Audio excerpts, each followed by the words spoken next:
can always describe artistic swimming as Tai Chi in the water at a very fast pace. Yeah, because I guess it's it's fluid, but with precision. It's fluid, it's precision, it's about mind, body, breath, alignment. It's pretty much pretty much.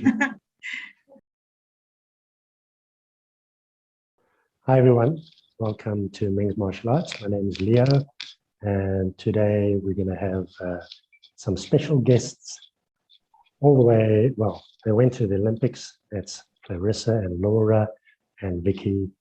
They'll be chatting to us about the experiences in Tokyo, Japan. Hi everyone, we're Laura and Clarissa. Hi. I'm Clarissa. Hi, I'm Vicky. And we competed at the Olympics for artistic swimming, which used to be known as synchronized swimming. And we achieved a goal of ours that was to break the South African record, which was the highest score that was achieved, and it was a 67. So Clarissa can go a little bit more into detail about it. Yeah, so we went in with a goal of above 70, and we got 72 and 71 for our two routines. We were the first duet to represent South Africa at the Olympics in 29 years, the last duet being in 1992. And then Vicky is our coach prior to the Olympics, and then was also selected as the Olympic coach. Yes, and we all live, I mean, Clarissa and I live in Cape Town and Vicky lives in Joburg, so it was a bit of a challenge to put together this team, but Vicky and Dave made it work. Dave is Vicky's husband and also the team manager, and they made it happen. They made everything come together and work, and we were able to do it all successfully. I actually didn't realize Dave was involved. Otherwise, I would have brought him in. But Dave was involved. Very much unofficially, but yes, he was our go-to guy. You can have a whole separate a video interview with Dave. He can tell you some of the real behind the scenes stuff. That one might be an hour. So we just wanted to find out some questions and behind the scene questions and how they got there. Maybe some questions for Vicky as well. So let's start with, with Clarissa. Let's start with Clarissa. How long have you been involved in synchronized or artistic swimming? Sure. So I started when I was 11, when my family moved to a new school. And then I swam all the way till matric. And then I actually went to the US for 4 years to do synchronized swimming. And then I came back and moved back to Cape Town, and I swam with the club here for 1 year. But then I stopped for quite a few years to work full time until Laura reached out to me in early 2020, explaining that there were Olympics. South Africa was sending a team to the Olympics, and there were Olympic trials, asking if I wanted to swim a duet with her. So sort of, on and off since I was 11, but a lot of time off. And yourself, Laura? So I've been doing synchro since I was 5. I originally started because both of my sisters did it at school, and so I wanted to be just like them. And I carried on doing it until 2019. And then in 2019, I actually retired and had decided that because South Africa, well, I wasn't aware that they were going to send a team to Olympics.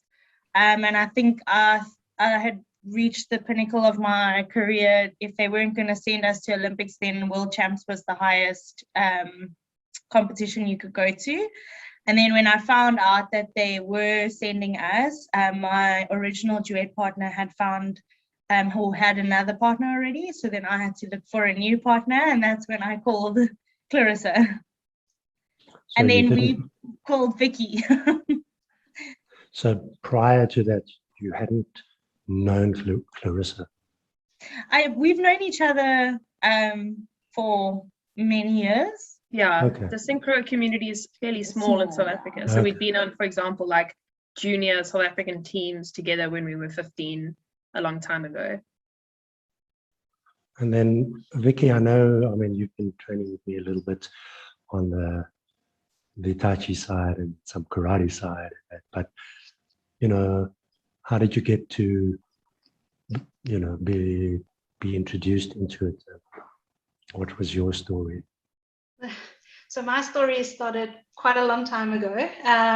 Age 8, my primary school had a little film in those days. The South African champion at the time, Kerry Woodhead, came to our school and showed a film. And then, of course, took one look at the sport and thought, wow, that's really something I'd love to be involved in, and never looked back. So from age 8 onwards, I swam myself, participated, competed, and then started coaching. And then, you know, as we all do, stopped for a little while to have a family. And then out of the blue, got a phone call from Laura to say, hey, would you like to coach us? So yeah, so I got back in after retirement as well, got back into the sport and just absolutely loving it, and just so proud of Laura and Clarissa and everything that they've accomplished and the training that they've done. Wow, I mean, they just really, really put in the time, the effort, the dedication, just honestly every coach's dream to have 2 athletes who just go that extra mile. Yeah, and then, you know, the build up, obviously, from what I've heard while I was watching, you know, the competitors spend hours in the pool. What are we talking? 6 hours, 8 hours a day? Yeah, pretty much. Pretty much. Yeah, so the pool time really is not the full total of the work that the girls have done. Pool time is anything from 4 to 6 hours a day. And then after those 6 hours, then is Pilates, biokinetics, stretching, video playback, land drill. So yeah, it's a good 8-hour day, sometimes a little more. By the time we finished all aspects of the training. So maybe Laura, take us through like your typical day. Wake up. You know. So when we were living with Vicky and Dave, we left our jobs in Cape Town and moved down to or up to Joburg for the 3 months leading up to Olympics. So we were there full time. We'd wake up about 7:38ish, and then we'd be at the pool by 9 or 10 and hop straight in. We wouldn't really have a long break in between, maybe 5 minutes, 10 minutes on the side, eating, like, because we couldn't eat much food while training, because when you're upside down your food doesn't digest. So we'd be eating purity, and maybe some berries and strawberries, whatever Vicky could feed us that we could keep down. And then we'd get out, drive an hour back home, and do Pilates for an hour, 45 minutes, an hour, and then do the rest of the land work, which is the video playback, land drill, which is like practicing our routine on land. And then it would be dinner time, and then time to go to bed and do it all over again. And then this training took place where, in Joburg or Cape Town? In Joburg. So we would train at the Wahoo at St. Peter's, or at Stain City. They have a really nice pool there that we would be training at as well. So it's quite a drive from Parkview. So we would get in the car and drive, and then get there and then train, and then get in the car and drive again. So it was a lot. And then Clarissa, was there ever a time, maybe many, that you thought, oh, no, I can't do this today? Yeah, I think there were a lot of, like, every day we had like sort of obstacles or things would happen. Maybe there was like load shedding, so the electricity wasn't on at the pool, so we had reduced visibility. There was also, just before we left for the Olympics, was when like Joburg was in like a different level, like an extra level 4 or something. So we were trying to do night practices, but we had to get out before 9 p.m. because of curfew. So I think there were like lots of times where we were just like, this is crazy. But I think the good thing is like we always had each other. I think if it had been like an individual sport maybe, then like it's so much easier to give up because you're sort of completely alone. And then, like Vicky, is it quite scientific, the approach? I mean, these days it must be, that you've got your schedule, you've got your times, you record, you see if there's progress. What's it like? What's that like? Yeah, there is quite a big scientific aspect to the sport. Training some of the sculling techniques. I remember Dave, he used to help me coach way back, and he would take the little kids and start training them on some of the sculls, explaining how the aerodynamics of an aeroplane works as it takes off and how that equates to using the water to build that momentum and whatnot. So I see the girls laughing. Yeah. So yeah, very, very scientific aspect. And I think because the sport has evolved so much,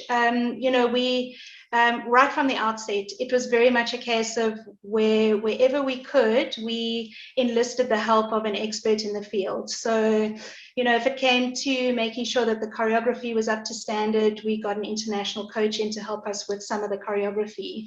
In terms of the nutrition, we reached out as well to an international consultant on nutrition. How can the girls sustain themselves for a 6-hour water practice, not being able to actually consume all that much that isn't easily digestible? So yeah, the scientific aspect, sorry, I've digressed, but yeah, the scientific aspect and scheduling, training, making sure there's no injuries and injury prevention was quite a juggle. The schedules, the girls will tell you every week they got a new schedule, especially if they weren't with me in Joburg. And it was very important. Injury prevention was very important. So we reached out to experts in physio and biokinetics and Pilates, and that was invaluable, really. Sure. And for the girls, what was Vicky quite a tough coach? Come on, be honest. No, I think she was very fair. She was very organized. So like linking back to your question around the science, like I think the reason why we were so successful is because everything was planned out quite well in terms of our actual practices. And even if I reflect back to our South African National Championships, which was served as our Olympic trials, everything down to the minute was planned, how we were going to walk in. We had everything simulated beforehand so that when we got there weren't any surprises. So I think that was Vicky's strength as a coach, and that helped a lot. And I think we both come from, what I would say, quite traumatic backgrounds for different reasons from the sport. So Vicky was well aware of that and made sure that like we always felt like safe in the capacity of the training that we were doing. I think we wouldn't have done it if it hadn't been like that. She doesn't shout. She doesn't. I think she just motivates and encourages us to. She's got a very positive approach, which works well for both of us, I think. Coming from our backgrounds before. Yeah, you mentioned a little bit about surprises. Were there any sort of surprises when you got there, and from organizers to anything that, or you looked at the pool and it was any types of unforeseen circumstances? No, I think like I said, like Vicky had printed out. Vicky had printed out like the pool. We knew like everything, the dimensions, everything like that. So well organized event, so not much goes wrong. So but we were surprised that we never really adjusted to the jet lag. So we really struggled with sleep and not being able to sleep, and then having to train and compete while not having, having proper recovery. What was your time, I mean, from the time of landing to the first event? So we were in the village for about 5 or 6 days before we actually competed. And then the travel time, it was something between, like, I think almost 40 hours door to door. So yeah, the travel was, we also had to wait in the airport for 5 hours to get the results of our COVID tests before we were allowed to exit the airport. So we never really adjusted when we got there. So it just didn't help for the whole time. But, I was also listening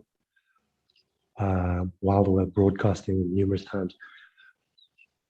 It must be probably one of the most demanding of all the Olympic sports in terms of, okay, besides mentally you have to be on the ball, but physically in order to sustain, to hold the breath, to control the breath, to make sure you are equipped to go at that level into this world competition. Is it true? It's one of the hard, well, you need to be really fit. Yeah, you have to be, I think it's because it's quite a few disciplines all in one, actually. Like you have to have a ballet sort of, I mean, it's better if you have a ballet background, a gymnastics background, or some form of dance background, and then to be strong, to be swimming fit. So we have to do a lot of actual swimming, and then all combine it all together, and then still be in time with your partner next to you. And hold your breath. And then hold your breath on top of that. And smile. Well, or in our case, have facial expressions while you're swimming. Amazing. Yeah, one of the things which fascinated me, or I wanted to know about, is how does the coach correct you when you're in the water? Do you take a breath, come out, and then do the routine, go back in, or do you stay there, correct, and how does it work? Vicky, you can answer this one. So a lot of the endurance training is you're not allowed to come to the side. So in the 6 hour time, there would be periods where they come to the side, take a break, have a look at something that I've maybe recorded, get some detailed corrections, feedback, chatter. But a lot of the time it's just go, repeat. And so we use microphones. Laura's got the most amazing headset where I've got a radio control and they've got headsets on under their over their caps, and so they can actually hear me speaking underwater. And then failing that, then we plug in the microphone and they can hear me both underwater and on the surface through the microphone. Amazing technology. Yeah. I mean, I'm sure 2-3 Olympics ago they wouldn't have had that luxury, you want to call it. Yeah, it's actually transformed the training, especially when there's multiple countries in the pool at the same time. Each of us can have our own music, our own headsets, and everybody's doing their own thing in the pool at the same time. So it really has transformed the way the competition venues are run. And would you use weights in the pool, Vicky? Like, do you strap ankle weights as well? Yeah, so I'm not a huge fan of ankle weights, but we do use weight belts from scuba diving. So everything from a 0.5 kilo to 1 or 2 kilos, depending on what we're doing. So we used a lot of those, yeah. So how does it all come together? Obviously, if the routine is a certain amount of time, you don't go through the whole thing, I would imagine. You do a piece and you'd fit into, is that right? Or do you do the whole thing over and over? Combination. Yeah, go for it. You guys talk about the Tabatas. So you would do like a 20-second section or maybe like a 20 or 30-second section, and then have like a short rest, like as in 15 seconds, and then repeat that and do that 8 times. So a lot of people would know that as sort of like high intensity training or Tabata training. And then you could do like a minute section and repeat that a few times. Then you might even do sort of the full routine, have a break in the middle for a bit, or just like the full routine, go like dive in the pool, do the whole routine, come out, listen to Vicky give us feedback, watch a video of it, and then do that again. That's the closest simulation you can get to your competition, so you want to be trying to do that as much as possible. And as a competitor, any of the two of you, what's it like in terms of, okay, you've got the arena, you've got the coaches there, but you've got the cameras there, but the rest of the stadium or the arena is pretty empty. What's that like? I think for us, like in the water, you don't really hear much, especially because you're so focused on what you're doing and your partner, that what goes on around you is, and we're also taught when we're training to not let what goes on around you distract you. So you kind of learn to block it out. So even when we've competed with a big crowd, it's a little bit like, oh, there's a crowd in the beginning as you walk out, but then as soon as you start, you walk on, you kind of block it all out, and you don't hear it at all. I suppose you have to. You can't be. You need to be really just focused. Yeah, and the water. I mean, when you're in the water, you don't hear what's out of the water, anyways. Yeah. And then, I think it's transformed so much. It's transformed so much. It's amazing to watch, and it is a once in a lifetime. Are you looking forward to the next one? Do you just need a break from it, or where's your headspace these days? Clarissa. Okay. I don't know. It's a long time. 3 years is a long time. I think we're both just trying to figure out get back on our feet, especially for me, and figure out we'll be old by then as well. We are 29 and 30, so for me also, it'll be, I don't know. Is there when you say old for this particular event, or as a general thing, is there like a 28 is kind of you're getting on? What's the general age where you are considered old? I mean, most of the swimmers are between like 20 and like 26, I would say. But the Russian team is really old, as in like they are in they stay until 35. So they have a longer lifespan in the sport. But I guess it depends on the person, but generally I think what happens is they burn out quickly because they start so young. And I mean, start with intense competitions and stuff at such a young age. I know, like at World Champs, they push them to start when they're like 16, 17 already at World Champs. When they could still be in the junior category, they push them up. And Clarissa, did you make a lot of friends when you were there? Or was it? We made a few friends. Because of COVID, there were definitely a lot of measures to prohibit social interaction. So, for example, in the canteen, where you would probably have quite a lot of conversations with people, there were plastic dividers. So you could barely hear the person opposite you.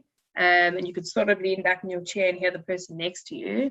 And then I think that was a big factor. And then other areas, like there were sort of benches outside, but like the grass had overgrown because they didn't want people to hang out too much. But we made a good friend on the plane in one of our layovers to Japan, a friend from Guinea, a swimmer we met. He's only 22, and he only learned how to swim at 16, and he was at his first Olympics. So we are still friends with him. We're trying to help him get a scholarship to come study and swim at Stellenbosch next year. And then just some of the other South African athletes as well. We stayed with some hockey girls, open water swimming, and rock climbing. So when we weren't at practice or they weren't at their games, then we would just chat with them and get to know them. Yeah, that's great. Because I guess, when you're in such a worldwide looked at sport or pressured sport, you can really make good friendship, lifelong friends. But thanks for giving up your time to talk to us, to talk to me. And Vicky, are you gonna be looking at furthering it for next time? Yeah, definitely. We've got some amazing plans lined up, and we've spoken to some of the clubs, and it's a little sad to see how the sport has got so small over the last 20 years. So we've got some really nice development plans to try and get the sport out there and to get people swimming, because it's the most amazing combination of music and dance and water, and it's a really healthy, positive sport for young children to be involved in. We've got some lovely plans, definitely back to stay. We look forward to seeing more of that, and good luck with the best with everything else, and best of luck. Thank you. Thank you, Leo. Thanks for sharing with us. Okay. Thanks for having us. Having Thanks very much.